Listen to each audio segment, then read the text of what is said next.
भारत ही नहीं, दुनिया के तमाम देशों में आदिवासी समुदाय के लोग रहते हैं, जिनका रहन सहन, खान पान, रीति रिवाज सब कुछ आम लोगों से कुछ अलग होता है। समाज की मुख्य धारा से कटे हुए होने के कारण ये आदिवासी समाज आज भी कई जगह पिछड़े हुए हैं। और यही वजह है कि भारत समेत तमाम देशों में इनके उत्थान के लिए, इनके बढ़ावा देने के लिए, इनके अधिकारों की ओर ध्यान आकर्षित करने के लिए आज यानी कि 9 अगस्त को विश्व आदिवासी दिवस मनाया जाता है। तो आज बात करेंगे आदिवासी दिवस के बारे में और उसको क्यों मनाया जाता है, इस बारे में। आदिवासियों के उत्थान के लिए भारत में क्या कुछ प्रयास हो रहे हैं, कुछ सार्थक प्रयास भी हो रहे हैं या नहीं, अगर हाँ तो इसका असर कितना है। तो सबसे पहले बात करेंगे आदिवासी दिवस के बारे में कि आखिर ये क्यों मनाया जाता है और कुछ इतिहास के बारे में। उसको लेकर कुछ रोचक तथ्य हैं जो आपको जानना चाहिए। आपको बता दें कि संयुक्त राष्ट्र महासभा में पहली बार 1994 में अंतर्राष्ट्रीय आदिवासी वर्ष घोषित किया गया था।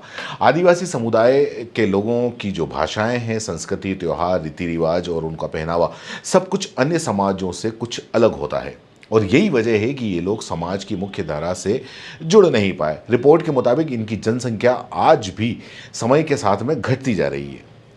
आज भी आदिवासी समाज के लोगों को अपना अस्तित्व, संस्कृति और सम्मान बचाने के लिए संघर्ष करना पड़ रहा है। इसकी एक मुख्य वजह यह है कि ये लोग प्रकृति के समीप रहना ज़्यादा पसंद करते हैं और जंगलों में रहते हैं, और इसी वजह से ये मुख्य धारा से कटे रहते हैं। आज जंगल घटते जा रहे हैं, जिसकी वजह से इनकी जनसंख्या, इनकी संख्या भी कम हो रही है।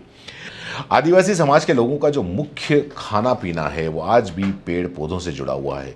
इनके धर्म, त्यौहार भी प्रकृति से जुड़े हुए हैं। दुनिया भर में 500 मिलियन के करीब आदिवासी रहते हैं और 7,000 भाषाएं ये बोली जाती हैं। 5,000 संस्कृति के साथ दुनिया में 22% भूमि पर आदिवासी रहते हैं और इनकी वजह से ही पर्यावरण जिंदा है, पर्यावरण संरक्षित है। साल 2016 में 2680 ट्राइबल भाषाएं विलुप्त के कागार पर थी। इसलिए संयुक्त राष्ट्र ने इन भाषाओं और इन समाज के लोगों को समझने और समझाने के लिए विश्व आदिवासी दिवस मनाने का ऐलान किया। और करीब 400 पीढ़ियों के पूर्व भारतीय ये जो आदिवासी थे, ये जंगलों के अंदर ही रहते आए हैं। क्योंकि पहले सभी आदिवासी थे, सभी जंगलों के अंदर रहते थे, लेकिन विकास के चलते पहले गांव बने, फिर कस्बे बने, फिर नगर बने और यहीं से विभाजन होना शुरू हो गया। जो जंगलों के अंदर रह गए, वन के अंदर रह गए, वो वनवासी हो गए। जो गांव में चले गए वो ग्रामवासी हो गए और जो नगर में चले गए वो नगरवासी कहलाने लगे। भारत के प्रमुख आदिवासी समुदाय के अंदर जाट, गोंड, मुंडा, खड़िया, हो, बोडो, भील, खासी, सहरिया, संथाल, मीणा, उरांव, प्रधान, बिरहो, पारधी, आंध, टोकरे, कोली, महादेव, कोली, मल्हार, कोली, टकणकार, ये सारे के सारे शामिल हैं। आदिवासी समाज के लोग अपने धार्मिक स्थलों, खेतों, घरों, बाकी की जगहों पर एक ख़ास तरीके का झंडा लगाते हैं जो बाकी धर्म के झंडों से अलग होता है। आदिवासी झंडे में सूरज, चांद, तारे, ये प्रकृति से जुड़े हुए हैं, पेड़ पौधे ये होते हैं।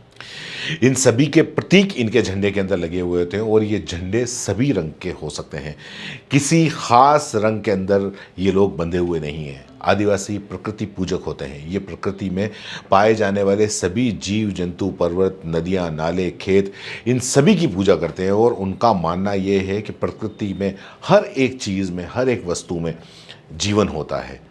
मूल रूप से आदिवासियों का अपना एक धर्म है। ये शिव और भैरव के साथ प्रकृति पूजक हैं और जंगल, पहाड़, नदियाँ, ये इन सब की आराधना करते हैं। इनके अपने अलग अलग देवता हैं, ग्राम देवता हैं, कुल देवता हैं। जैसे नागवंशी आदिवासी और उनकी जो उपजातियां हैं नाग पूजा करते हैं। सिंधु घाटी की सभ्यता के अंदर भी शिव जैसी पशुओं से घिरी जो मूर्ति मिली है, तो ये भी सिद्ध होता है कि उस वक्त भी आदिवासी, सिंधु घाटी सभ्यता के वक्त भी आदिवासी थे। अगर भारत की बात करें तो भारत में मध्य प्रदेश, झारखंड, छत्तीसगढ़, बिहार, राजस्थान आदि तमाम राज्यों में आदिवासी समुदाय के लोग काफ़ी बड़ी संख्या के अंदर हैं। मध्य प्रदेश की ही अगर बात करें और तो यहाँ पर 46 आदिवासी जातियाँ रहती हैं, जिसमें एमपी की कुल जनसंख्या के 21% लोग आदिवासी समुदाय के हैं। वहीं झारखंड में कुल आदिवासी की जो संख्या है वो करीब 28% है। 28% आदिवासी समाज के लोग हैं। सिर्फ मध्य प्रदेश में ही गोंड, भील, औरौन, कुरकू, सहरिया, बेगा जनजाति के लोग बड़ी संख्या के अंदर रहते हैं। आपको ये भी बता दें कि गोंड एशिया की सबसे जो बड़ा है आदिवासियों का समूह है, जिनकी संख्या 30 लाख से ज़्यादा है। मध्य प्रदेश के अलावा गोंड जनजाति के लोग महाराष्ट्र, बिहार, छत्तीसगढ़, तेलंगाना, आंध्र प्रदेश, उत्तर प्रदेश में भी रहते हैं। और वहीं पे ये संथाल, बंजारा, बिहो, चोर, गोंड, खोंड, लोहार, माई, पहरिया, मुंडा, ओराव आदि आदिवासी समाज के लोग भारत के कई राज्यों के अंदर रहते हैं। तो ये तो हो गया आदिवासियों का कुछ इतिहास। अब बात करते हैं आदिवासियों के विकास के लिए जो सरकारें काम करती हैं, क्या ये उन तक पहुंच पाता है क्या? तो ये खुद आप इस चीज़ का जवाब दीजिए, क्योंकि काफ़ी लोग हैं जो ट्राइबल से जुड़े हुए हैं, जो हमारे चैनल के अंदर जुड़े हुए हैं। क्योंकि सरकारें इनके लिए आदिवासियों के नाम पे काफ़ी कुछ योजनाएं लाती हैं, काफ़ी कुछ योजनाएं करती है, और अपनी अपनी राजनीति का सारा झंडा ये आदिवासियों के कंधे पे रख के गाड़ते हैं और आदिवासियों के कंधे पे रख के ये सत्ता की कुर्सी तक पहुंच जाते हैं। लेकिन क्या वाकई ये आदिवासियों को उस जगह पहुंचाने में कामयाब रहे हैं? क्योंकि आज भी हम अगर और किसी की बात नहीं करें, अगर राजस्थान की बात करें तो राजस्थान के अंदर आज भी कई ऐसे गांव हैं जहां पर बिजली नहीं है, पानी नहीं है, जो बुनियादी सुविधा जो दी जानी चाहिए वो नहीं है।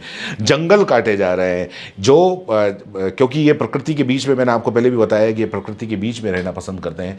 वहाँ से उनको कई बार ऐसा होता है कि वहाँ से उनको हटा दिया जाता है।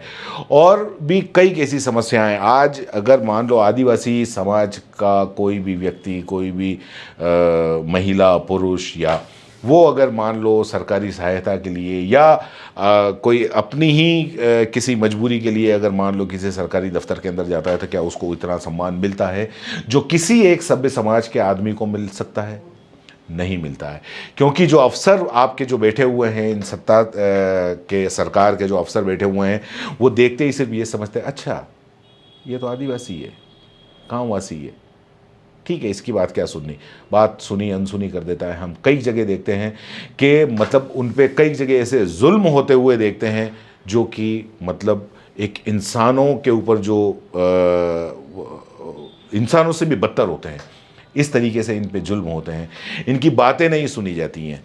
तो आदिवासी दिवस आप मनाइए, बहुत अच्छे से मनाइए, लेकिन जिस वजह से आदिवासी दिवस मनाया जाता है, क्या सही मानों में वो वहाँ पर सार्थक हो पाया है? क्योंकि इनके उत्थान के लिए, इनको आगे बढ़ाने के लिए, इनके विकास के लिए ही ये आदिवासी दिवस मनाया जाता है।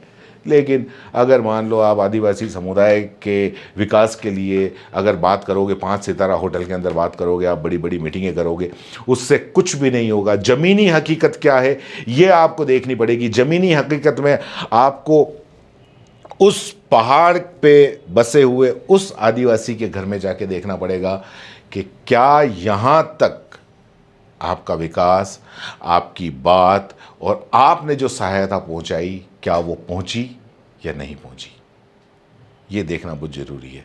धन्यवाद। जय हिंद, जय भारत।